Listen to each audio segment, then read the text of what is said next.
अच्छा बच्चों, तो आज ये न्यू वीडियो है। इसके अंदर हम फिज़िक्स के कुछ क्वेश्चन सॉल्व करेंगे। ठीक है, तो we have a lot of questions here. ठीक है, अच्छा इनमें से कुछ मैं तुम लोग को होमवर्क भी दूंगा थोड़ा सा समझा के। ठीक है, सो स्टार्ट करते हैं। बिस्मिल्लाहिर्रहमानिर्रहीम। और पहला सवाल देखते हैं। तो बच्चों क्या लिखा हुआ है? ठीक है, सबसे पहले सवाल तुम लोग भी रीड करो और मैं भी बेसिकली रीड करूँगा। अच्छा देखो, इम्पॉर्टेंट बात ये है, ठीक है, स्टार्ट करने से पहले मैं एक और बात बता दूं। देखो, बेसिक नॉलेज तुम लोग को होनी चाहिए, क्योंकि मैं यहाँ पास पेपर करवा रहा हूँ। तो बेसिकली थोड़ा बहुत आइडिया ज़रूर होना चाहिए। मैं कोशिश पूरी करूँगा कि मैं हर डिटेल तुम्हें इन सवालात में बताऊँ, ताकि एक रिवीजन भी हो जाए। लेकिन ये है कि तुम्हें थोड़ी बहुत नॉलेज होनी चाहिए। सो थोड़ी बहुत थ्योरी ज़रूर आइडिया होना चाहिए। ठीक है, जो भी चैप्टर के हम सवाल सॉल्व करें। अच्छा, कह रहा है जब कोई विंड नहीं है, when there is no wind, the engine of an airship push it due north at 20 metre per second. सही है। सो बेसिकली इंजन जो एक आप कह सकते हो, इंजन की तरफ से जो एक वेलोसिटी आ रही है वो नॉर्थ की तरफ लग रही है। ठीक है, और इसने नॉर्थ हमें दिखाया हुआ है इधर ही डायग्राम के अंदर, अगर हम देखें हेयर। सही है। सो यूँ ऊपर की तरफ लग रही है। तो अगर अब तुम अपने सारे उसमें देखो 20 मीटर पर सेकेंड सब में ऊपर की तरफ है, नॉर्थ की तरफ है। तो basically A B C D चारों ऑप्शन अभी तो सही लग रहे हैं। The wind is blowing from west to east. अब समझना मेरी बात, यानी ये देखो वेस्ट से लेकर ईस्ट की तरफ जा रही है, इस डायरेक्शन में विंड जा रही है, और विंड की स्पीड है, और विंड की स्पीड नहीं, विंड की वेलोसिटी है 12 मीटर पर सेकेंड। सो अब तुम गौर से देखो, तो वेस्ट से ईस्ट यानी इस डायरेक्शन में कौन कौन सी डायग्राम में तुम्हें नज़र आ रही है बेसिकली विंड की वेलोसिटी 12 मीटर पर सेकेंड? तुमने कहा सर एक है ए, एक है सी। ठीक है, तो बेसिकली अब तुमने अपने ऑप्शंस बेसिकली खुद ही कैंसिल आउट कर लिए। बी और डी नहीं हो सकता। ठीक है, आपने हटा दिया। सही, डायरेक्शन के बेसिस पे। अब बात करते हैं कि इन दो वेलोसिटी का रिजल्टेंट कैसे पता लगाऊंगा मैं, किस डायरेक्शन में होगा बच्चा। तो अब ए या सी में से डिसाइड करने के से पहले हम थोड़ा सा यहाँ समझते हैं। ठीक है, कैसे होगा। अब सुनो गौर से बात। देखो, द पॉइंट इज़ कि वेक्टर एडिशन या वी कैन से रिजल्टेंट निकालना दो वेक्टर क्वांटिटी के दो तरीके होते हैं। एक पैरेललोग्राम मेथड होता है, एक ट्राइंगुलर मेथड होता है। ग्राफिकल रिप्रेजेंटेशन से अगर तुम्हें निकालना है। सही है, अभी मैं यहाँ सिर्फ पैरेललोग्राम एक्सप्लेन करता हूँ। अब समझो, ये 20 मीटर पर सेकेंड की वेलोसिटी थी जो नॉर्थ डायरेक्शन में लग रही थी, और जो बेसिकली हवा की स्पीड है, सॉरी हवा की वेलोसिटी है, वो 12 मीटर पर सेकेंड है, जो कि वेस्ट टू ईस्ट जा रही थी इस डायरेक्शन में। अब याद रखना, यहाँ पे अगर सवाल में या तुम यहाँ देखो तो तुम्हारे दोनों वेक्टर्स जो हैं टेल टेल से मिलें। सही है, किससे मिलें? Tail tail. ठीक है, इनकी टेल यहाँ पे कनेक्ट हुई है। तो बच्चा याद रखना, जब हेड हेड मिल जाएं या टेल टेल मिल जाएं, तुम्हें पैरेललोग्राम मेथड ही लगाना पड़ता है फॉर फाइंडिंग रिजल्टेंट। सही है, तो अब क्या करो, ऐसे ही एक 20 मीटर पर सेकेंड का यहाँ पे बना दो वेक्टर। सही है, और इसी तरह यहाँ से लेकर यहाँ तक क्या बना दो, 12 मीटर पर सेकेंड का vector. So basically from both tail to both head की तरफ तुम्हारा हमेशा रिजल्टेंट होगा, यानी 12 मीटर पर सेकेंड की जो वेलोसिटी है और 20 मीटर पर सेकेंड की जो वेलोसिटी है, और दोनों के दरमियान जो एंगल है वो 90 डिग्री है। तो बेटा जो तुम्हारा रिजल्टेंट आएगा, ये रिजल्टेंट होगा from both tail to both head. ये पैरेललोग्राम ऑफ वेक्टर मेथड है ऑफ वेक्टर एडिशन। सही है। सो बेसिकली इसकी कंडीशन ये है कि या तो जो दो वेक्टर ऐड कर रहे हो, रिजल्टेंट निकाल रहे हो, उनके या तो दोनों सिर मिल रहे हो या दोनों दुमें मिल रही हो, टेल मिल रहे हो। ठीक है, तब आप ये पैरेललोग्राम मेथड लगाते हो। सर अब किसी ने पूछा सर ट्राइंगुलर मेथड कब लगता है? तो बच्चा triangular for triangular method condition ये होती है कि एक का सर दूसरे की दुम से जुड़े। सही है, तो ये दूसरे वेक्टर की टेल और पहले वेक्टर का हेड आपस में कंबाइन हो रहे हैं, तो यहाँ पे ट्राइंगुलर मेथड लगता है। ट्राइंगुलर मेथड अभी नहीं बता रहा मैं, लेकिन मैं ये दिखा रहा हूँ कि अगर 20 मीटर पर सेकेंड और 12 मीटर पर सेकेंड का रिजल्टेंट है, तो वो कुछ इन दोनों की टेल से इस तरफ गुजरेगा। सही है। सो बेसिकली अगर तुम डायग्राम में देखो तो तुम्हें साफ नज़र आ रहा है कि diagram A is basically right. सही है, तो ये देखो, ये 20 मीटर पर सेकेंड का वेक्टर बनाया हुआ है। ठीक है, और ये 12 मीटर पर सेकेंड का वेक्टर बनाया हुआ है, और ये रिजल्टेंट जा रहा है। ठीक है, और अगर तुम थोड़ा सा एनालाइज करो तो ये बेसिकली आपका वही जो मैंने वहाँ कोने पे डायग्राम बनाई, बिल्कुल एग्जैक्टली यही बन रही है। सही है। So basically A is the answer, सही है। अच्छा, अब बात करते हैं इसकी क्वेश्चन नंबर 2 की। A student runs from point X to point Y, which quantity is a vector. सबसे पहली बात भाई, ये x है पॉइंट, ये y है, सही है।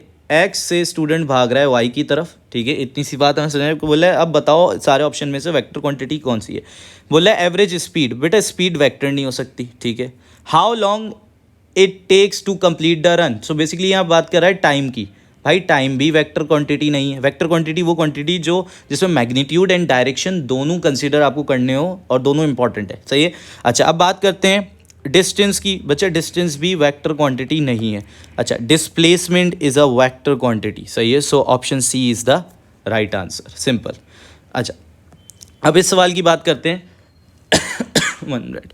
अ stone is dropped from rest, ठीक है। तो बेटा जो इंपॉर्टेंट बात है ना, ड्रॉप बेसिकली छोड़ा है, सही है, फेंका नहीं ऊपर से, छोड़ा है, सही है। और रेस्ट है, यानी जब स्पीड, इनिशियल स्पीड क्या है यहाँ पे 0 है। From the top of the ladder it falls and hit the ground, ground को हिट किया, इट डज नॉट रीबाउंड, यानी जैसे ग्राउंड को हिट किया यहाँ पे हो गई वेलोसिटी वापसी 0, सही है। अब अगर तुम देखो तो तुम्हारे दो ग्राफ 0 से नहीं स्टार्ट हो रहे, यानी स्पीड ऑफ स्टोन इनिशियली कुछ ना कुछ है, बी और डी। तो भाई हमारा ग्राफ तो रेस्ट से स्टार्ट होना चाहिए, 0 से स्टार्ट होना चाहिए स्पीड ऑफ स्टोन, क्योंकि हमने बोला है कि हमने रेस्ट से इसकी जर्नी स्टार्ट की है, ड्रॉप किया है, इसकी इनिशियल स्पीड जो है वो 0 है। सो बी और डी ऑप्शन तो फौरन कट गए। अब ए और सी में देखो ग्राफ 0 से स्टार्ट हो रहा है, तो रेस्ट वाली कहानी हो गई। अब अगर तुम सी में देखो, ध्यान दो, सी राइट आंसर है, सही है। वो कैसे, सी में ध्यान दो तो अचानक से वेलोसिटी एकदम से 0 हो गई, क्यों? क्योंकि ये वो वक्त है जब ये हिट किया है ग्राउंड को, हिट द ग्राउंड, सही है। तो ग्राउंड को हिट करने के बाद फौरन वेलोसिटी 0 हो गई, क्योंकि रीबाउंड भी नहीं हुआ है। So option C is your right answer. अच्छा, अब बात करते हैं student kicks a ball horizontally along the ground, सही है।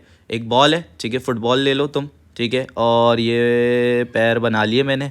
सो ये किक मार रहा है इसको, ठीक है, इस बॉल पे कांटेक्ट में है, बिल्कुल सही है, बॉल के साथ, और ये इस पे पैर फोर्स लगा रहा है, सही है। As he does so his foots apply a force to the ball, सही है।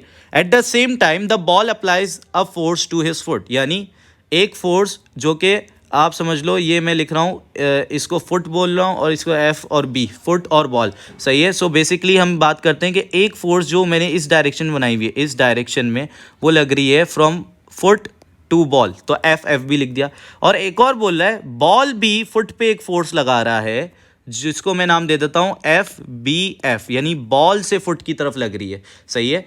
सो बेसिकली वो ये कह रहा है कि बताओ आप इन दोनों फोर्सेस को आपस में कंपेयर किस तरह करते हो। तो बच्चा आपको अगर न्यूटन थर्ड लॉ याद हो, ठीक है, सो बेसिकली वहाँ पे ये बेसिकली एक्शन रिएक्शन पेयर की बात होती थी, और एक्शन रिएक्शन पेयर में सबसे पहली बात जो हमें पता होनी चाहिए थी कि नेचर ऑफ फोर्स सेम होना चाहिए था।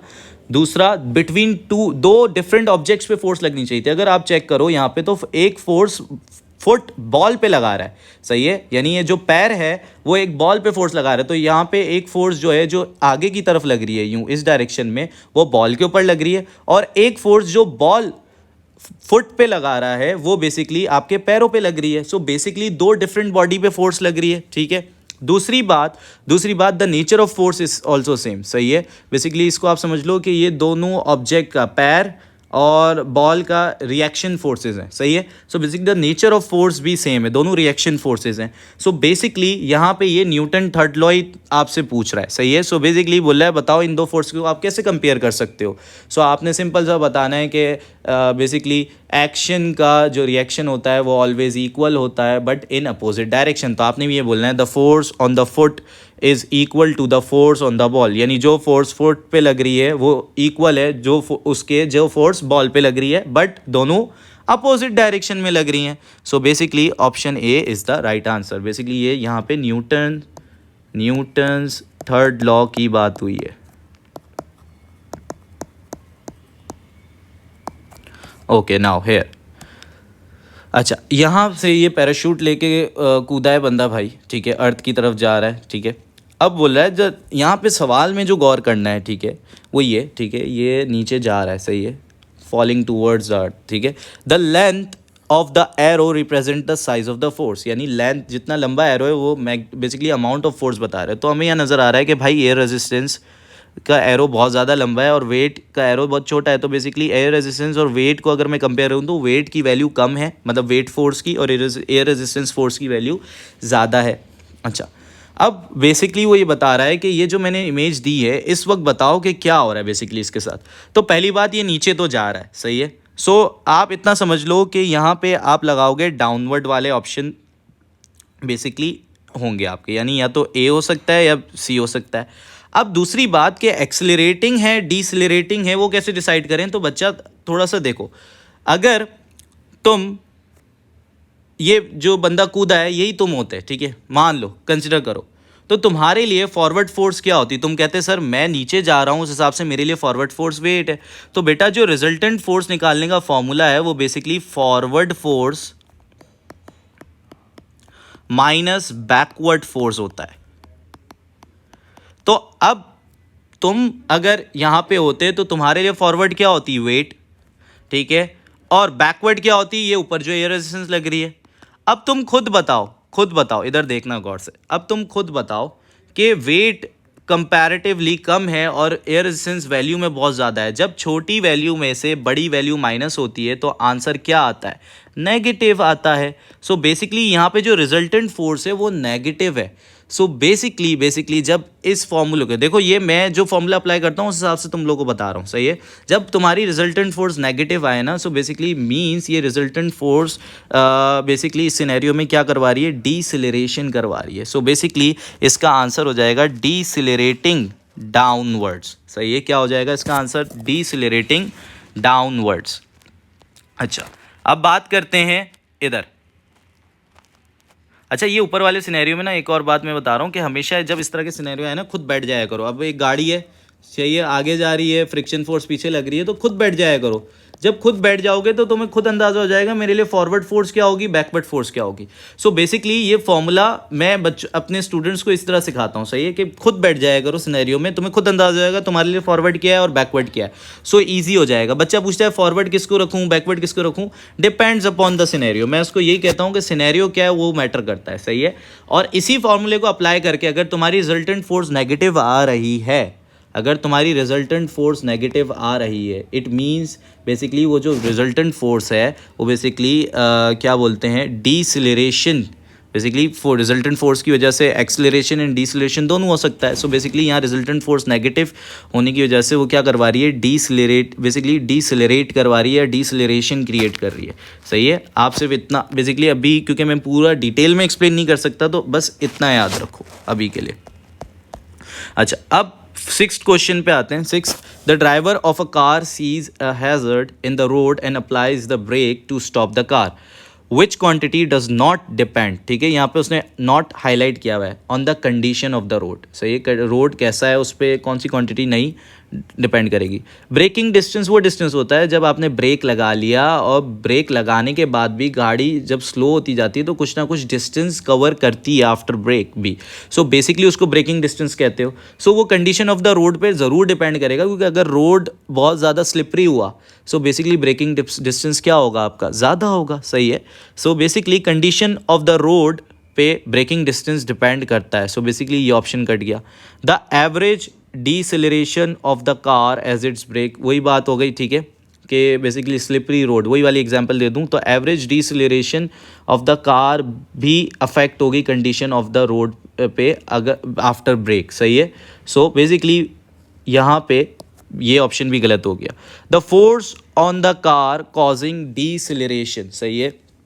सो basically condition of the road पे कैसे, आप समझो बहुत ज़्यादा ऐसा रोड है जो बेसिकली किस तरह समझाऊँ, बहुत ज़्यादा पत्थर वाला रोड है, सही, बहुत ज़्यादा उस पर पत्थर गिरे हुए हैं। सो बेसिकली वहाँ फ्रिक्शन ज़्यादा होगी। So basically the force on the car causing deceleration भी डिपेंड करती है condition of the road. Slippery road होगा, तेल गिरा हुआ है, सो बेसिकली वहाँ बेसिकली फ्रिक्शन कम हो जाएगी, स्लिपरी हो जाएगा रोड। सो बेसिकली जो फोर्स है, ठीक है, जो डीसेलरेशन करवाएगी वो बेसिकली वो भी डिपेंड करेगी on the condition of the road, सही है। अब बात करते हैं द थिंकिंग डिस्टेंस। बच्चा ये थिंकिंग डिस्टेंस ना वो डिस्टेंस है जो तुम हैजर्ड देख के ब्रेक लगाने तक का जो तुम डिस्टेंस तय करोगे। मतलब इस तरह, अब देखो होता ही है, ये बेसिकली डिपेंड करता है कि तुम्हारे रिफ्लेक्सेस कितने तेज़ है। अब मैं तुम्हें समझाता हूँ कैसे। तुमने हैजर्ड देखा और तुमने फ़ौरन ब्रेक पे पैर लगाया, लेकिन बात ये है कि आप फ़ौरन ब्रेक पे पैर नहीं लगाते, कुछ टाइम लेते हो बेसिकली, उसको समझ लो ब्रेक को प्रेस करने में या ब्रेक तक पहुंचने में, सही है। सो बेसिकली ये क्या है, हैज़र्ड और ब्रेक लगने के दरमियान जो डिस्टेंस ट्रैवल होगा, क्योंकि गाड़ी तो रुकी नहीं होगी ना, सो उसी दरमियान उसी टाइम पीरियड में कोई ना कोई डिस्टेंस तो ज़रूर ट्रैवल हुआ होगा। So basically that is basically a thinking distance. So बच्चा थिंकिंग डिस्टेंस जो है ना, थिंकिंग डिस्टेंस जो है वो दो चीज़ों पर डिपेंड करता है, तुम्हारी इनिशियल स्पीड, तुम इनिशियली किस रफ्तार से आ रहे हो, ब्रेक लगाने से पहले किस रफ्तार से आ रहे थे उस पर डिपेंड करता है, और भाई तुम्हारे ब्रेन पे या तुम्हारे रिफ्लेक्सेस पे डिपेंड करता है, सही है। पता चला अल्कोहल पी के कोई गाड़ी चला रहा है तो उसका थिंकिंग डिस्टेंस ज़्यादा होगा, सही है। So basically thinking distance condition of the road पे डिपेंड नहीं करता, सही है।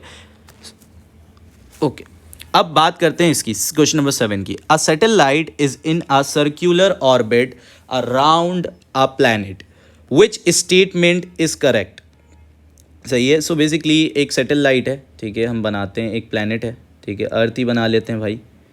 तो ये प्यारा सा अर्थ है और ये सैटेलाइट सर्क्यूलर मोशन में है, ठीक है, ये सैटेलाइट है, ओके। सो घूम रही है around a planet, which statement is correct. It's acceleration is constant in direction but not in size.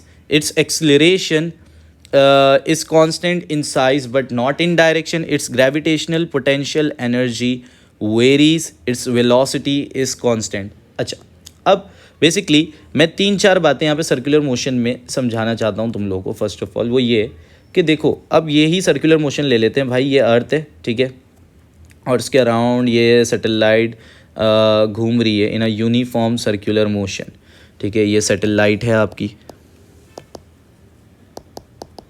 ये अर्थ हो गया। अब बच्चा एक बात याद रखना, ठीक है, ये यूनिफॉर्म सर्कुलर मोशन हो रहा है, यूनिफॉर्म सर्कुलर मोशन। बच्चा यूनिफॉर्म सर्कुलर मोशन इसको इसलिए कहा जाता है because the speed, the magnitude of a speed is constant here. अब सवाल उठता है क्या वेलोसिटी कांस्टेंट है कि नहीं है। अब समझो ये मैं एक ही सैटेलाइट को डिफरेंट पॉइंट्स पे बना रहा हूँ इन अ सर्कुलर मोशन, यानी एक सर्कुलर मोशन में डिफरेंट पॉइंट्स पे बना रहा हूँ। तो बेटा याद रखना, the direction of velocity is changing, the magnitude is not changing here because the word uniform is used here.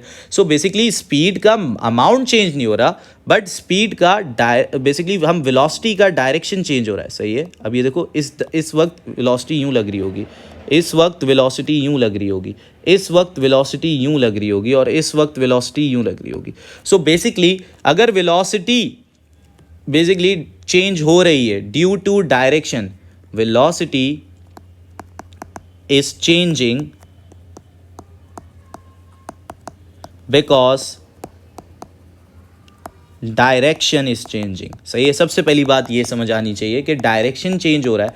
देखो वेलोसिटी को तभी तो वेक्टर क्वांटिटी का है, वेक्टर क्वांटिटी ज़रूरी नहीं है अमाउंट में चेंज हो, समटाइम्स डायरेक्शन चेंज होने की वजह से भी हम कहते हैं कि वो वेक्टर क्वांटिटी चेंज हो रही है।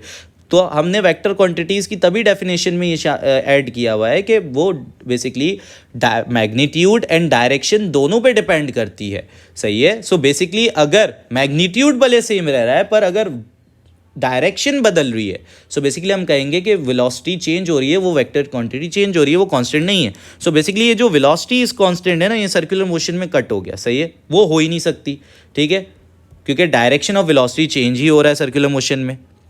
अच्छा, अब बात करते हैं, अगर वेलोसिटी चेंज हो रही है क्या वहाँ एक्सेलरेशन है? बिल्कुल है, क्योंकि acceleration is the rate of change in velocity. Velocity अगर चेंज हो रही है तो देयर इज़ एक्सेलरेशन, और जहाँ एक्सेलरेशन है, अगर F इक्वल्स टू ma के हिसाब से देखें तो जहाँ एक्सेलरेशन है वहाँ पे कोई ना कोई रिजल्टेंट फोर्स है। सो बेसिकली अब यहाँ सवाल उठता है, यार रिजल्टेंट फोर्स कहाँ लग रही होगी, अगर है भी तो कहाँ लग रही होगी। सो बच्चा जो रिजल्टेंट फोर्स है वो टूवर्ड्स द सेंटर लग रही होगी, जो रिजल्टेंट फोर्स है वो टूवर्ड्स द सेंटर लग रही होगी इन अ सर्कुलर मोशन, और उस टूवर्ड्स द सेंटर फोर्स को हम नाम देते हैं सेंट्रीपीटल फोर्स, जिसको एफ सी लिख रहा हूँ मैं, it is a centripetal force. So circular motion में एक रिजल्टेंट फोर्स लग रही होती है जिसको आप सेंट्रीपीटल फोर्स कहते हो, वो रिजल्टेंट फोर्स होती है, वो always towards the centre of a circular motion लगती है।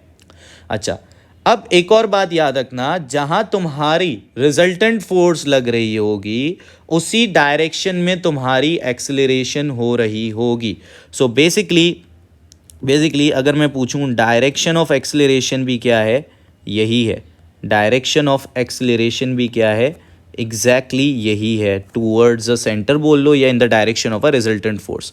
अच्छा, सो बेसिकली अगर तुम देखो तो तुम्हारा पूरे ये पॉइंट ए पे थी सैटेलाइट, अब पॉइंट बी पे पहुंची, पॉइंट सी पे, पॉइंट डी पे, तो बेटा एक्सेलरेशन की डायरेक्शन चेंज हो रही है ना, इस पॉइंट पे यूं जा रही है, इस पॉइंट पे यूं जा रही है, इस पॉइंट पे यूं जा रही है, इस पॉइंट पे यूं जा रही है। So the direction is not constant, सही है। सो बेसिकली अगर इसने ये पॉइंट लिखा है कि its acceleration is constant in direction, so ये पॉइंट भी गलत हो गया, सही है, the direction is not constant, सही है। So basically option B is the right answer because its acceleration is constant in size, सही है, अमाउंट में सेम रहेगी बट नॉट इन डायरेक्शन, से डायरेक्शन चेंज होता रहेगा। So basically option B is the right answer. अच्छा, its gravitational potential energy varies, नहीं बच्चा, ग्रेविटेशनल पोटेंशियल एनर्जी जब वेरी करेगी बेसिकली इसको इस तरह समझो, जब ये जो रेडियस ऑफ अ सर्कल है ना, ये जो सैटेलाइट का रेडियस है, ये या कम हो रहा होगा या ज़्यादा हो रहा होगा, तभी वेरी करेगी। सो बेसिकली एक सर्कुलर मोशन में एक पर्टिकुलर ऑर्बिट में घूम रही है, एक सर्कुलर ऑर्बिट में बेसिकली घूम रही है प्लेनेट के around, so basically the gravitational potential energy is not changing, सही है। सो ऑप्शन सी भी गलत है। सो बेसिकली अगर तुम गलत के हिसाब से देखो तो 3 तो गलत कर दिए, तो ऑप्शन बी ऐसे भी राइट आंसर नज़र आ रहा है। और दूसरा मैंने तुम्हें इसकी एक्सप्लेनेशन दे दी कि डायरेक्शन के लिहाज से एक्सेलरेशन कांस्टेंट नहीं है, बेसिकली साइज में कांस्टेंट रहेगा, सही है। So basically option B is the right answer, सही है। अच्छा, अब बात करते हैं क्वेश्चन नंबर 8 की, which property of an object resist change in a state of rest और मोशन। सो बेसिकली अगर तुम्हें ये याद हो न्यूटन का फर्स्ट लॉ, जिसको आप मैं अभी नाम ले लूँगा तो तुम्हें वो वर्ड याद आ जाएगा। बेसिकली उस प्रॉपर्टी का नाम बताओ जो बेसिकली रेजिस्ट करती है चेंज इन बेसिक किसी ऑब्जेक्ट की प्रॉपर्टी, किसी भी ऑब्जेक्ट की प्रॉपर्टी है जो स्टेट ऑफ रेस्ट और मोशन को मेंटेन रखने के लिए, मतलब अगर रेस्ट पे है तो वो चाहेगी मैं रेस्ट पे रहूं, अगर मोशन में है तो वो चाहेगी मैं मोशन में रहूं। सो बेसिकली ऐसी प्रॉपर्टी होती है हर ऑब्जेक्ट के अंदर जिसको आप इनर्शिया कहते हो, सही है। अब बच्चे ने सवाल पूछा, सर मैं ये कैसे बताऊं किस में ज़्यादा इनर्शिया किस में कम इनर्शिया है। सो बेसिकली मैंने कहा कि इनर्शिया उसमें ज़्यादा है जिसका मास ज़्यादा है, सही है। सो बेसिकली यहाँ पे अगर देखो वो पूछ रहा है बताओ कौन सी प्रॉपर्टी ऑब्जेक्ट की जो रेजिस्ट कर रही है change in state of rest और मोशन।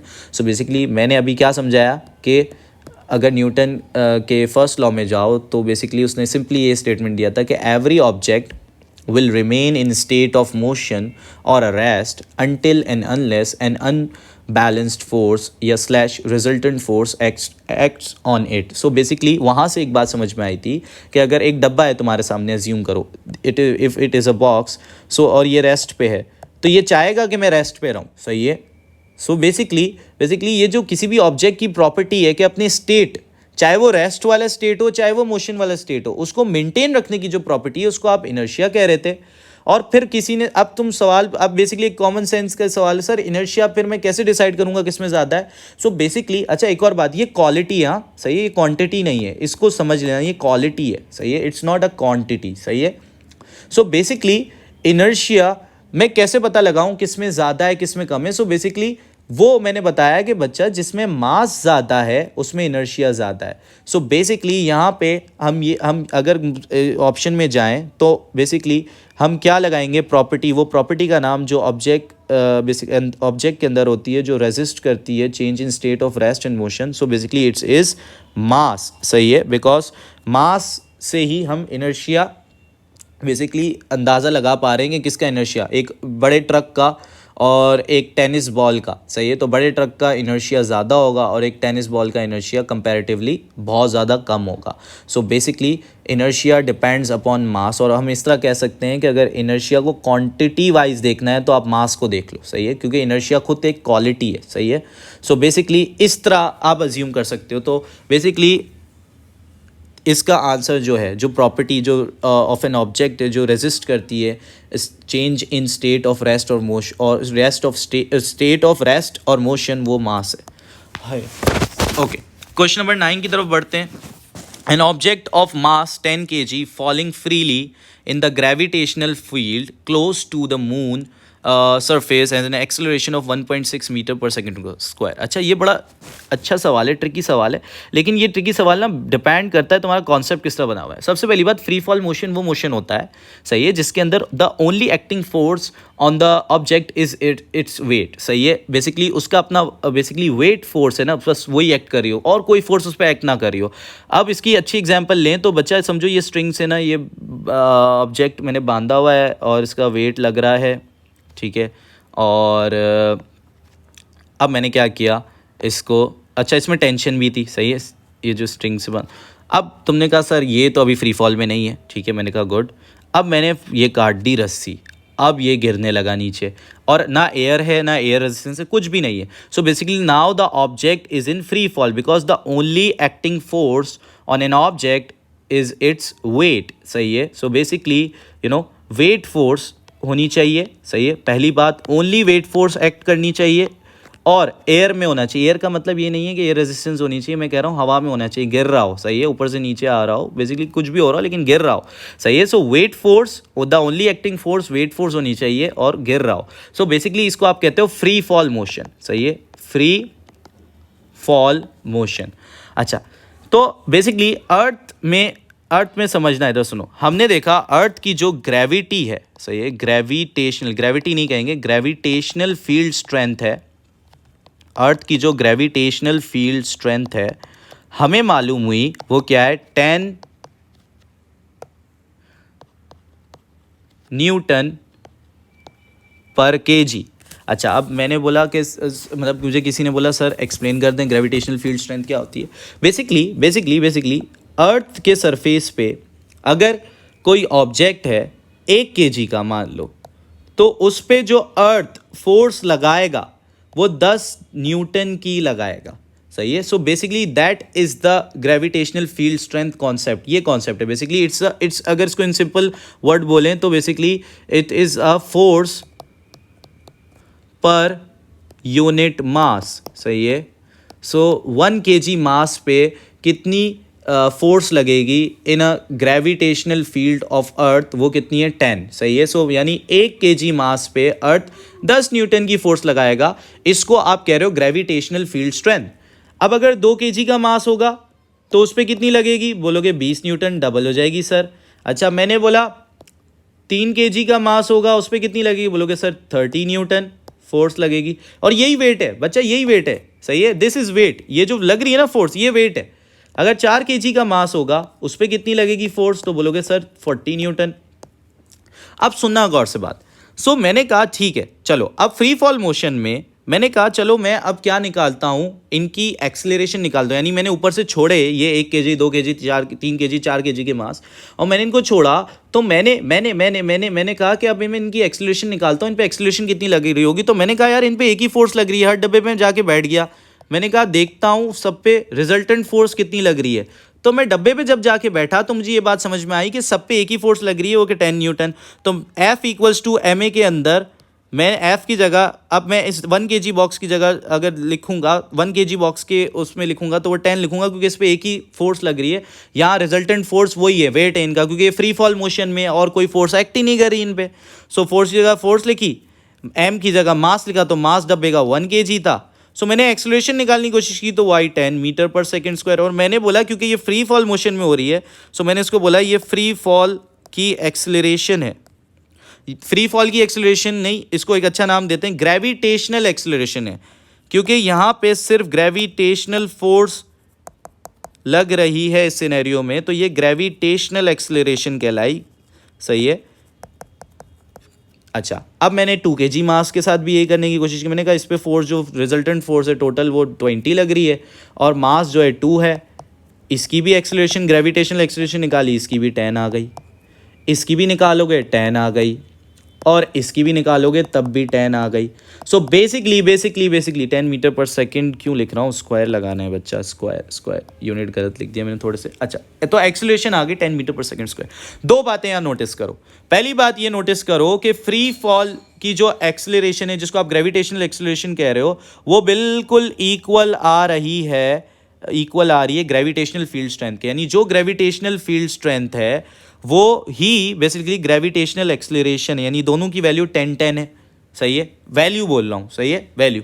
दूसरी बात अगर एयर रेजिस्टेंस वगैरह सब हटा दो तो तुम्हें ये बात समझ में आ रही है कि बेसिकली हर मास जो है ज़मीन से जब टकराएगा तो, और अगर तुम उसको ऊपर से सेम हाइट से छोड़ोगे सो बेसिकली वो ज़मीन पे एक ही वक्त टकराएगा, क्योंकि सबकी जो एक्सेलरेशन है वो एग्जैक्टली सेम है बच्चा, एग्जैक्टली सेम है। चाहे 4 kg का मास हो, चाहे 3 kg का मास हो, चाहे 2 kg का, चाहे 1 kg का, तभी अब एग्जैक्टली मुझे नाम याद नहीं, न्यूटन ने फेदर और एक स्टील बॉल को गिराया था इन वैक्यूम, गिराया नहीं था, उसने बताया था कि जब आप एयर हटा दोगे, एयर रेजिस्टेंस हटा दोगे सो बेसिकली स्टील बॉल और फेदर दोनों ज़मीन पे एक ही वक्त में टकराएंगे, और उसके पीछे ये कॉन्सेप्ट था। सो बेसिकली हमें ये बात समझ में आई कि ग्रेविटेशनल फील्ड, दो बातें समझ में आई। ग्रेविटेशनल फील्ड स्ट्रेंथ की वैल्यू इक्वल आती है ग्रेविटेशनल एक्सेलरेशन के।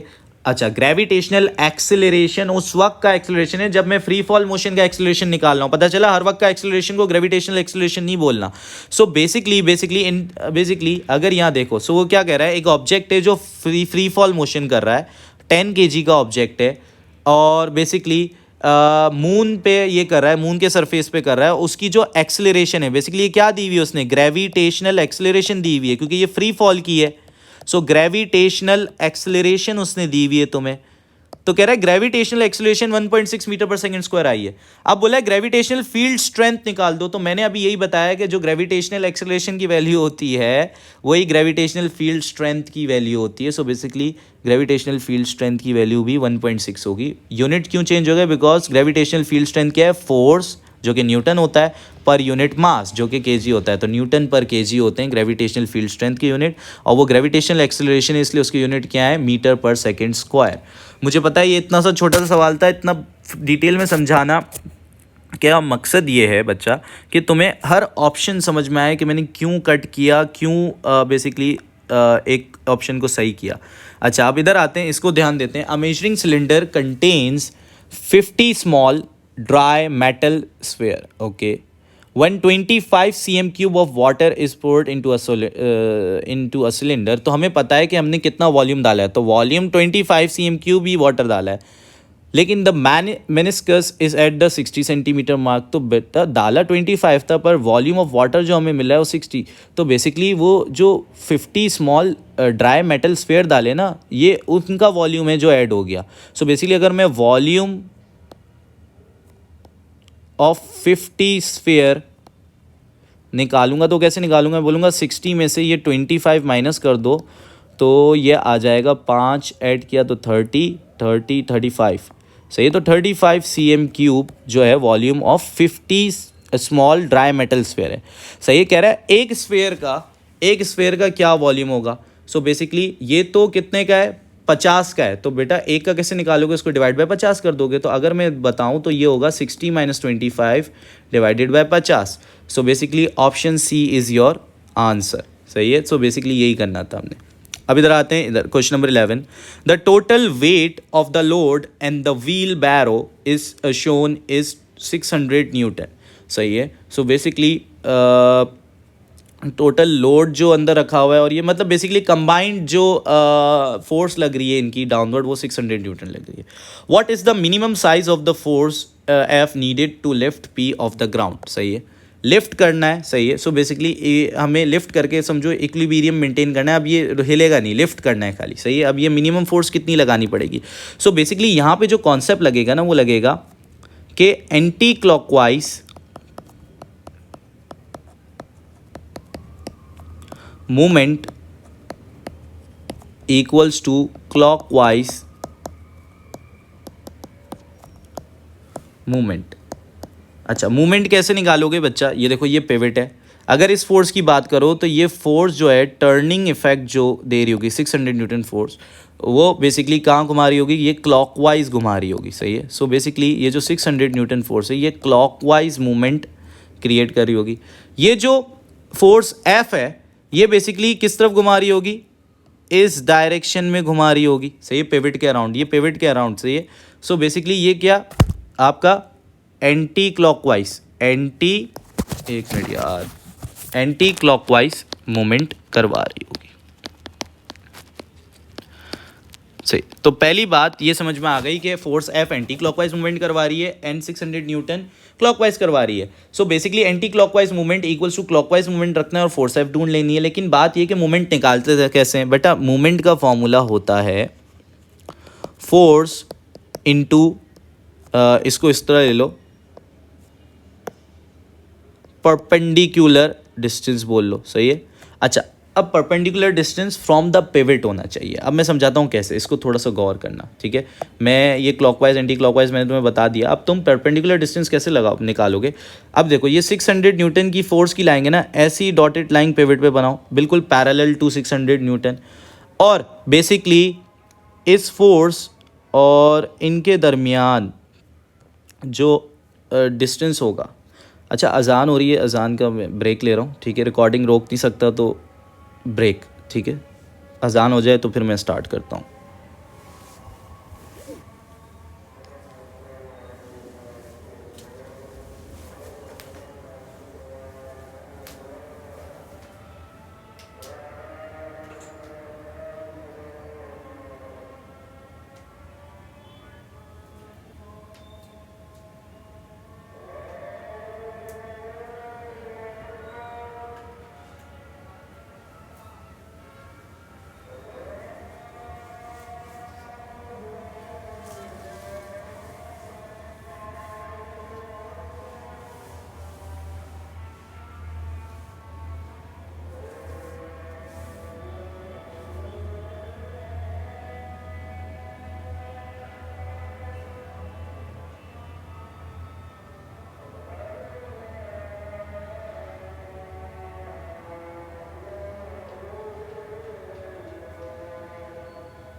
ओके चलो अब हम स्टार्ट करते हैं, अजान हो गई, ठीक है। सो बेसिकली मैं क्या कह रहा था कि कौन सा डिस्टेंस कैसे लें, तो बच्चा जो बेसिकली ये डॉटेड लाइन मैंने बनाई और ये जो फोर्स की लाइन बनाई, इनके दरमियान जो डिस्टेंस है ना, ठीक है, वो लोगे। सो बेसिकली ये कितना है, यहाँ देखो 70 सेंटीमीटर। सो बेसिकली अगर मैं एंटी क्लॉकवाइज मूवमेंट लूँ तो वो 600 जो कि फोर्स है, और जो distance perpendicular distance from the pivot है वो 70 है। अच्छा, इक्वल, अब बात करते हैं, अच्छा ये एंटी क्लॉकवाइज नहीं, ये बेसिकली क्लॉकवाइज है, सही है। ये जो मैंने लिखा है ना ये क्लॉकवाइज है, तो इसको उधर भेज देते हैं, सही है। तो ये क्लॉकवाइज मूवमेंट निकाल लिया मैंने। अब हम एंटी क्लॉकवाइज मूवमेंट निकालते हैं। तो अब क्या करना है, ये देखो, ये पिवट पे फोर्स एफ जितनी डॉटेड लाइन बनाई, और ये फोर्स और इसके दरमियान जो डिस्टेंस है ये डिस्टेंस लेंगे, तो कितना हो जाएगा 70 और 50 ऐड करो कितना हो गया 120। सो फोर्स एफ हो गई और 120 जो है वो डिस्टेंस है। So F equals to 600 into 70 divided by 120, एक ज़ीरो से एक ज़ीरो। अच्छा 12 5 ज़ा 60 होता है, तो 12 50 ज़ा 600 होगा, 50 इंटू 7 ये हो जाएगा 350। सही है, तो 350 न्यूटन की मिनिमम फोर्स होगी जो बेसिकली लिफ्ट करने में आपको रिक्वायर्ड होगी। सही है, ऑफ द ग्राउंड। अच्छा अब बात करते हैं इसकी क्वेश्चन नंबर 12 की। A rectangular block of metal has a weight 6 Newton and measures 3 by 4 by 5 centimeter. The block rests on a horizontal surface. The face with the largest area is in contact with the surface. अच्छा अब basically बोले ज़मीन से contact में जो है ना वो लार्जेस्ट एरिया है। सही है, तो मैं एक ड्राइंग बनाने की कोशिश करता हूँ यहाँ पे, और एक क्यूब बनाते हैं हम।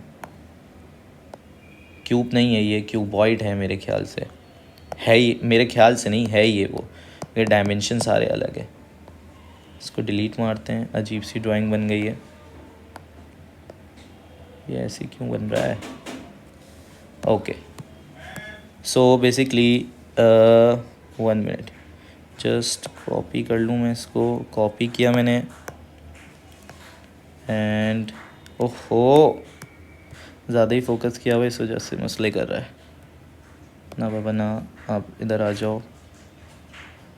और ये मैंने जोड़ दिया इसको, और एक 3D विजुलाइजेशन,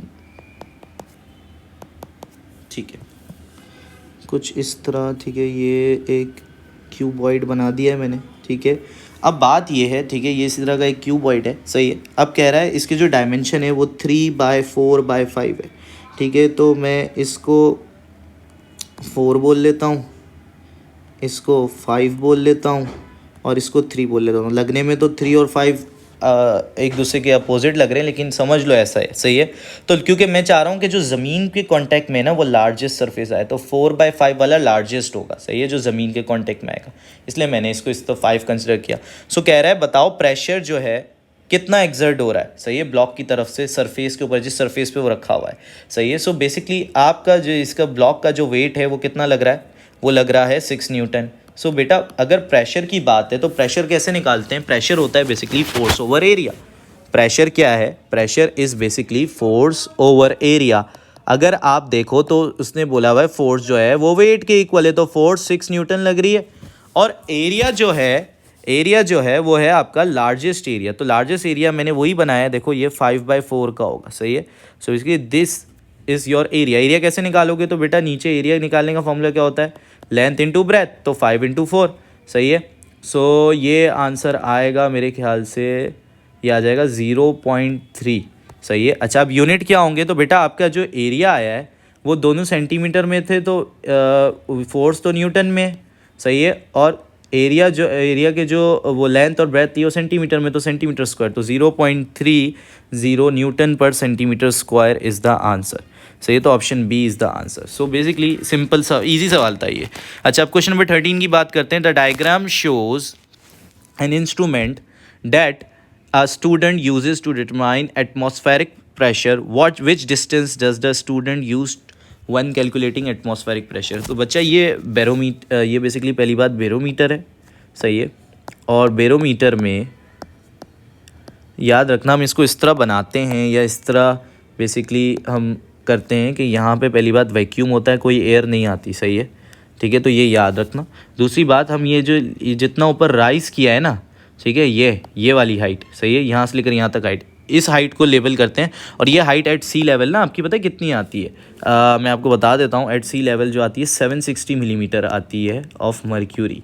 सही, हम बोलते हैं at sea level 760 millimetre of Hg। तो बच्चा कभी कभार आपने देखा होगा एटमॉस्फेरिक प्रेशर को इस तरह लिखा हुआ आ रहा होगा 760 millimetre of Hg। Hg is mercury. सही है, it is a symbol of a mercury. सही है, तो हम मर्क्यूरी यूज़ करते हैं इसके अंदर। ठीक है, और ये जो भरा हुआ है देखो लिखा हुआ है ना, इसने मर्क्यूरी यूज़ करा है। सो बेसिकली ये है ना, ये बेसिकली 760 मिलीमीटर जो लिखा है ना, बेसिकली ये हाइट है। सही है, जो हम बता रहे होते हैं। ऑफ मर्क्यूरी क्यों लिख रहे होते हैं, बिकॉज हम बता रहे होते हैं कि हमने जो अपने बैरोमीटर में फ्लूइड डाला है, लिक्विड डाला है, वो मर्क्यूरी इस्तेमाल किया है। सही है, और इसकी डेंसिटी तकरीबन 13,000 समथिंग होती है, 13,000 ऐसे कुछ करके होती है, एग्जैक्टली मुझे याद नहीं है। So basically this is the height जो एटमॉस्फेरिक प्रेशर बताती है, तो option C is the answer. सही है। अच्छा, अब बात करते हैं इसकी क्वेश्चन नंबर 14 की। The diagram shows identical large tank filled with water to a different depth. A diver is horizontal in each tank. Which diver experiences a greater pressure? बच्चे greatest pressure basically pressure in fluid ना, सुनना गौर से बात। Pressure in fluids जो है ना वो रो जी H के इक्वल होता है। बेटा रो जो है ना वो डेंसिटी होती है। सही है।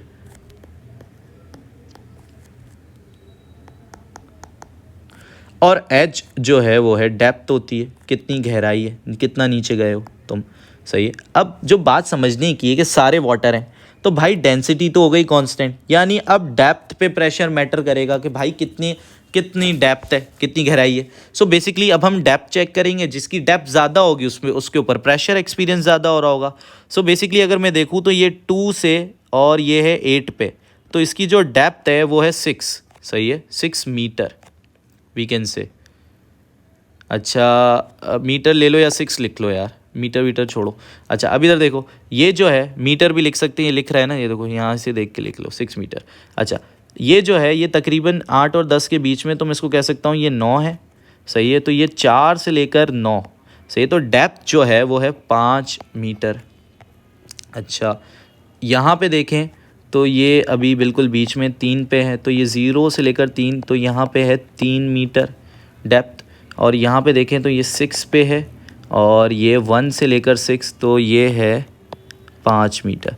तो अगर देखो तो डेप्थ सबसे किसकी ज़्यादा है, तो बेटा ऑप्शन ए की सबसे ज़्यादा है डेप्थ है, तो ये सबसे ग्रेटेस्ट एक्सपीरियंस कर रहा होगा प्रेशर। और अब किसी ने पूछा सर जो बी और डी की डेप्थ सेम है, क्या ये दोनों बंदे सेम प्रेशर एक्सपीरियंस कर रहे होंगे? हाँ बच्चा सही है, दोनों एक्सपीरियंस सेम प्रेशर कर रहे होंगे क्योंकि डेप्थ सेम है और डेंसिटी तो वाटर सेम है क्योंकि तो सब में वाटर डाला हुआ है। So same depth same pressure. ठीक है, प्रेशर इन फ्लूइड्स की ये कहानी है। सही है, और प्रेशर इन फ्लूइड्स का मतलब ये फ्लूइड्स में बच्चा उसको कहते हैं जो बहता है, विच फ्लोस। सही है, सो बेसिकली इसमें गैस और लिक्विड्स दोनों की बात होती है। सही है, तो आपका जो एटमॉस्फेरिक प्रेशर है वो भी बेसिकली प्रेशर इन फ्लूइड्स के ही कॉन्सेप्ट में आता है। अच्छा अब आते हैं question number 15। A student does an experiments in which she measures the volume of a fixed mass of a gas। पहली बात mass fixed है, at different pressure the temperature of the gas remains constant। so basically बच्चा ये याद रखना pressure और volume जो है ना एक दूसरे के साथ इन्वर्सली प्रोपोर्शनल है, इन्वर्सली लिंक्ड है। और याद रखना इन्वर्सली प्रोपोर्शनल का जो ग्राफ है ना वो कुछ इस तरह आता है। सही है, ठीक है। सो बेसिकली प्रेशर और वॉल्यूम का ग्राफ जो है ना वो इसी तरह आएगा। सही है, सो बेसिकली यहाँ पे अगर तुम देख लो तो मास इन्होंने कांस्टेंट रखा हुआ है, और ये जो अमाउंट ऑफ टेम्परेचर है वो भी बेसिकली टेम्परेचर और मास कांस्टेंट रखा हुआ है। और तुमसे बेसिकली क्या मैच कंपेयर करवा रहे हैं, बोल रहे हैं प्रेशर, बेसिकली हम वॉल्यूम मेजर कर रहे हैं और प्रेशर चेंज कर रहे हैं। So basically we are comparing pressure and volume, basically हम इनका रिलेशन देखना चाह रहे हैं। सो प्रेशर और वॉल्यूम का जो रिलेशन है इन अ गैस वो इन्वर्सली प्रोपोर्शनल है एक दूसरे के। So basically inversely basically graph जो बनेगा वो इन्वर्सली प्रोपोर्शनल वाला बनेगा, तो option A is the right answer. अच्छा, a crane move its load diagonally as shown, by which distance is the weight of the load multiplied to calculate the change in the potential energy of the load. सही है, so basically बच्चा potential energy basically height जितनी gain होगी ना उस पर depend करती है।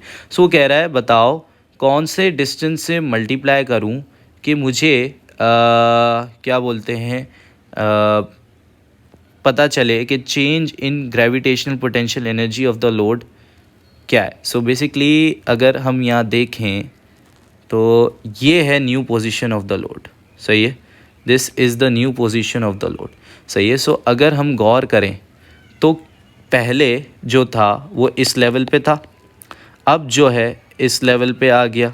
सही है, सो चेंज कितने का आया, इतने का चेंज आया. So basically we will use this height. So ये जितना चेंज इन हाइट आया बेसिकली वही change in gravitational potential energy होगा. So option B is the basically right answer. और ग्रेविटेशनल पोटेंशियल एनर्जी का फॉर्मूला है mgh. सही है. वैसे ये बड़ी बड़ी बड़ी बड़ी कॉम्प्लेक्स एनर्जी है. सही है. इसको मतलब मैं एक बात समझा देता हूँ तुम लोगों को. Basically it's related to the configuration of a system. सही है. And it is a stored energy. And इसका फिर बहुत ज़्यादा लिंक बेसिकली ये आपने देखा होगा, आपको 3 जगह पोटेंशियल एनर्जी नज़र आएगी. ग्रेविटेशनल, ठीक है, elastic potential energy and electrostatic potential energy. So basically ये कंजर्वेटिव फोर्सेस से लिंक्ड है. और ये 3 ही कंजर्वेटिव फोर्सेस हैं आपकी, जिसमें आपका ग्रेविटेशनल फोर्स हो गई, इलेक्ट्रोस्टैटिक फोर्स हो गई, इलास्टिक फोर्स कह सकते हैं. या बेसिकली इन्हीं 3 सिनेरियोज़ में आपको पोटेंशियल एनर्जी मिलती है. It is a basically stored energy. बड़ा वी कैन से ख़तरनाक कॉन्सेप्ट है इसका. लेकिन खैर तुम लोगों को अगर इतना बस फॉर्मूला भी पता है तो काफ़ी है तुम्हारे लिए. सही है. अच्छा, अब आते हैं इधर. Two solar cells of equal area but different efficiencies are exposed to sunlight of different brightness for the same time. Which statements applies to the more efficient cell when compared with less efficient cell? अच्छा, पहली बात efficiency होती क्या है? सही है. efficiency. बेटा efficiency इसको इस तरह समझ लो कि जितनी एनर्जी आपने लगाई, सही है, एनर्जी इनपुट की, उसमें से काम कितनी आई. सही है. इसको आप यूज़फुल एनर्जी भी कह सकते हो ऊपर. सही है. अगर सारी की सारी उसने काम में ले ली तो बेसिकली तुम्हारी एफिशिएंसी 1 है, या 100% कह सकते हो अगर परसेंटेज में निकाल लो. अगर आधी वेस्ट कर दी, आधी काम में ली, तो 50% एफिशिएंसी हो गई. सो बेसिकली एफिशिएंसी बेसिकली आपको ये आइडिया दे रही होती है कितना एनर्जी यूज़फुल बेसिकली काम आई. सही है. बेसिकली जो काम करना था आपने और कितनी वेस्ट हुई. 2 solar sales basically have equal area same है, लेकिन एफिशिएंसीज डिफरेंट है. ठीक है. और डिफरेंट ब्राइटनेस यानी different amount of light energy हमने उस पर फेंकी है एट द सेम टाइम. ठीक है. सो कह रहा है which statement applies to the more efficient cell when compared with the less efficient cell. सही है. सो अब हम एक एक करके ऑप्शन पढ़ते हैं. It generates less electrical energy. तो पहली बात, सोलार सेल का काम का क्या होता है. बेसिकली ये समझो, सोलार सेल है, इस पर लाइट मार रहे हो तुम. सही है, समझो. सो ये लाइट एनर्जी को किस में कन्वर्ट करता है? इलेक्ट्रिकल एनर्जी में. सही है. किस में कन्वर्ट होगी? इलेक्ट्रिकल एनर्जी में. अब समझना मेरी बात. ठीक है. अब वो कह रहा है कि एक मोर एफिशिएंट सेल है, यानी वो एनर्जी को ज़्यादा यूज़फुल बनाना जानता है, और एक लेस एफिशिएंट सेल है, बेसिकली वो एनर्जी वेस्ट ज़्यादा करता है एज़ कम्पेयर टू, मतलब जो मोर एफिशिएंट सेल है उससे अगर कंपेयर करें तो एनर्जी को वेस्ट ज़्यादा करता है लेस एफिशिएंट सेल. और उसका जो यूज़फुल जो इलेक्ट्रिकल एनर्जी, जो ये बेसिकली हमारी यूज़फुल एनर्जी है, वो कन्वर्जन उसकी कम है. सो कह रहा है बताओ अब मैं कैसे कंपेयर करूँ मोर एफिशिएंट सेल को लेस एफिशिएंट सेल से, किस तरह कंपेयर कर सकते हो. सो पहली बात इसने बोले कि मोर एफिशिएंट सेल के बारे में क्या बोला है? It generates less electrical energy from sunlight of greater brightness. यानी जब मैं लाइट भी ज़्यादा मार रहा हूँ मोर एफिशिएंट सेल पे, तो कह रहा है फिर भी इलेक्ट्रिकल एनर्जी कम बनाएगा अगर मैं कंपेयर करूँ लेस एफिशिएंट सेल से. सो बच्चा नहीं ना, ये मोर एफिशिएंट सेल तो एनर्जी, अगर मैं उसको ज़्यादा लाइट एनर्जी दूंगा तो वो तो और ज़्यादा इलेक्ट्रिकल एनर्जी बनाएगा क्योंकि उसकी एफिशिएंसी ज़्यादा है. सो ऑप्शन ए गलत हो गया. ये ऑप्शन ए इज़ रॉन्ग. अच्छा, ऑप्शन बी की बात करते हैं. It generates less electrical energy from the sunlight of the same brightness. अगर मैं ये समझो, ये है मोर एफिशिएंट. सही है. अच्छा बच्चा है, ये समझो, अच्छा सोलार सेल है. और ये है लेस एफिशिएंट सेल. कह रहा है अब मैं दोनों को same amount of light energy दूंगा, सेम अमाउंट ऑफ ब्राइटनेस दूंगा, तब भी ये मोर एफिशिएंट सेल ना, पता है क्या करेगा? बेसिकली क्या बोलते हैं, वो करेगा, लेस अमाउंट ऑफ एनर्जी बनाएगा, लेस इलेक्ट्रिकल एनर्जी बनाएगा। अगर मैं मोर एफिशिएंट सेल और लेस एफिशिएंट सेल को दोनों को सेम अमाउंट ऑफ ब्राइटनेस दूंगा, अरे भाई ये अच्छा बच्चा है, ब्राइटनेस उसको जितनी मिलेगी और इसको भी सेम मिलेगी, तब भी ये जो लेस एफिशिएंट सेल है, क्योंकि ये इसकी एफिशिएंसी कम है, तो ये इतनी ज़्यादा यूज़फुल उसमें कन्वर्ट नहीं कर पाएगा, वेस्ट ज़्यादा करेगा। ये मोर एफिशिएंट वेस्ट कम करेगा, यूज़ ज़्यादा करेगा, इलेक्ट्रिकल एनर्जी ज़्यादा बनाएगा। सो बेसिकली लेस नहीं होगी, इसने लिखा है लेस इलेक्ट्रिकल एनर्जी बनाएगा, मोर एफिशिएंट ज़्यादा बनाएगा, सही है। सो क्योंकि एफिशिएंट है यार, इससे समझो। अच्छा, ऑप्शन सी की बात करते हैं। It generates the same electrical energy from the sunlight of greater brightness, सही है। सो कह रहा है अगर basically it generates the same electrical energy from sunlight of greater brightness. अच्छा, अब बेसिकली वो ये बताना चाह रहा है कि किस्सा समझो इसको मैं, इसमें ना पहले तुम लोगों को मुझे डायग्राम बना के दिखाना पड़ेगा। एक मिनट रुको, जगह बनाते हैं, इसको मिटाते हैं जो हमने बनाया है।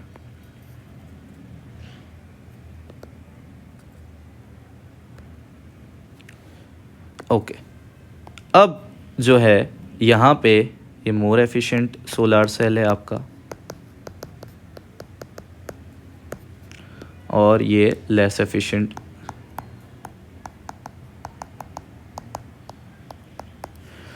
अच्छा, अब ये क्या कह रहा है, ये कह रहा है कि जब मैं ग्रेटर ब्राइटनेस दूंगा, सही है, मतलब अब मैं बेसिकली समझो लेसर एफिशिएंट सेल को, सही है, क्या दे रहा हूँ, ज़्यादा ब्राइटनेस लेस एफिशिएंट सेल को कम ब्राइटनेस दे रहा हूँ, सही है, और मोर एफिशिएंट सेल को ज़्यादा ब्राइटनेस दे रहा हूँ, सही है। मैं यहाँ पे ज़्यादा बना देता हूँ एरो, ताकि तुम्हें समझ में आए। वहाँ पे कम ब्राइटनेस दे रहा हूँ, यहाँ पे ज़्यादा ब्राइटनेस दे रहा हूँ। सो बच्चा वो कह रहा है कि जो मोर एफिशिएंट सेल है ना, वो ज़्यादा ब्राइटनेस लेने के बाद भी इसी लेस एफिशिएंट सेल जितनी बेसिकली इलेक्ट्रिकल एनर्जी बनाएगा। नहीं भाई, जब उसको ब्राइटनेस ज़्यादा दे रहे हो, वो एफिशिएंट ज़्यादा है, तो वो ज़्यादा ही इलेक्ट्रिकल एनर्जी बनाएगा। सो ऑप्शन सी भी गलत हो गया। अब बात करते हैं ऑप्शन डी की। It generates the same electrical energy from the sunlight of a lower brightness, सही है। अब ये कह रहा है कि ये कह रहा है कि अब सुनना गौर से बात।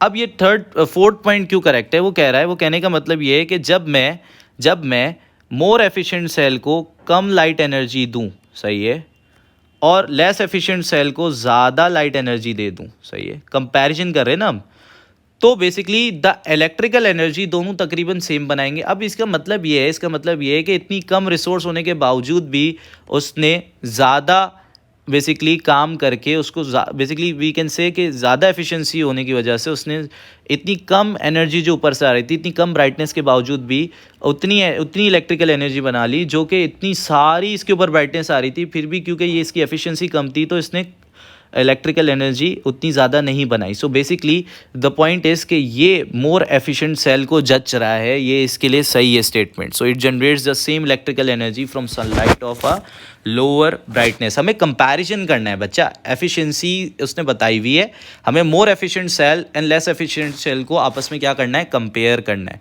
सही है। सो बेसिकली हमें यहाँ पे कंपैरिजन करना था और कुछ नहीं करना था, सही है। तो जो एफिशिएंट ज़्यादा है ना, वो बेसिकली कम में भी काम करके दिखा देगा तुम्हें उतना ही। सो बेसिकली वो यही दिखा रहा है। देखो, अब मुझे एक बात बताओ, जिसको रिसोर्स ज़्यादा मिली हुई है, यार एक मिनट रुकना, ये क्या हो गया स्क्रीन को। अच्छा, जिसको रिसोर्स ज़्यादा मिली हुई है, ठीक है, ये देखो, लेस एफिशिएंट सेल को रिसोर्स भी ज़्यादा मिली हुई है, ऊपर से लाइट एनर्जी ज़्यादा आ रही है, और वो समझो मैं इतनी इलेक्ट्रिकल एनर्जी बना रहा है, और ये इसको इतनी कम लाइट एनर्जी मिली हुई है, फिर भी वो इतनी अमाउंट ऑफ इलेक्ट्रिकल एनर्जी बना रहा है। सो बेसिकली ये यही बात साबित कर रहा है ना कि ये वाला जो सेल है मोर एफिशिएंट है, क्योंकि ये ज़्यादा एनर्जी जो इनपुट हो रही है उसको यूज़फुल एनर्जी में कन्वर्ट कर रहा है, सही है। सो बेसिकली इसको इस तरह समझो। अच्छा, अब बात करते हैं इधर। 4 people run up the same sets of step, which person produce the most power, सही है। कौन सा बंदा जो है बेसिकली सबसे ज़्यादा पावर प्रोड्यूस कर रहा होगा। अच्छा, पावर जो है ना बेसिकली क्या है, वर्क डन ओवर टाइम के इक्वल होती है। सो बेसिकली और we can say work done energy होती है, तो हम कह सकते हैं एनर्जी ओवर टाइम। अब अगर तुम देखो, ठीक है, तो 4 बंदे भाग रहे हैं, ठीक है, और हम ये कह सकते हैं कि मैं स्टेप्स बना लेता हूँ यहाँ पे। ये एक स्टेप हो गया,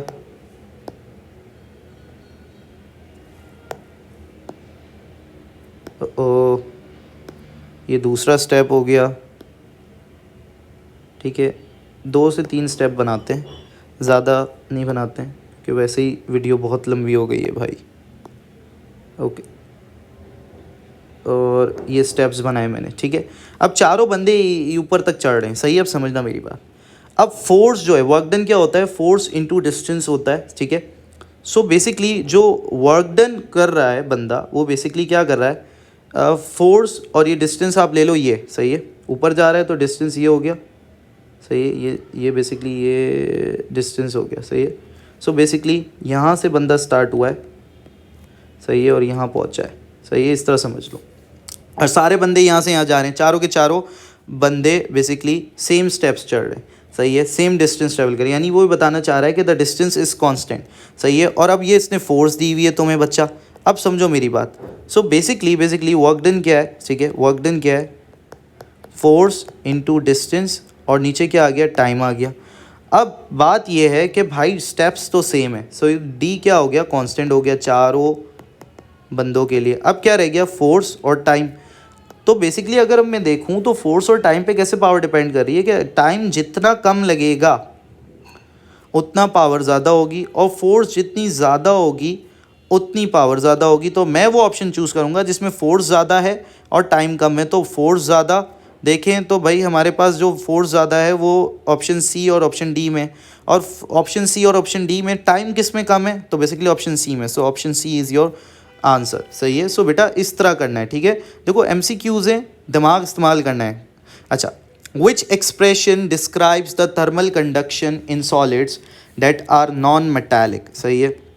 अब सुनना बात, ठीक है। उसने लिख दिया कंडक्शन, सही। पहली बात, कंडक्शन जो है ना वो ऐसे होती है, ठीक है।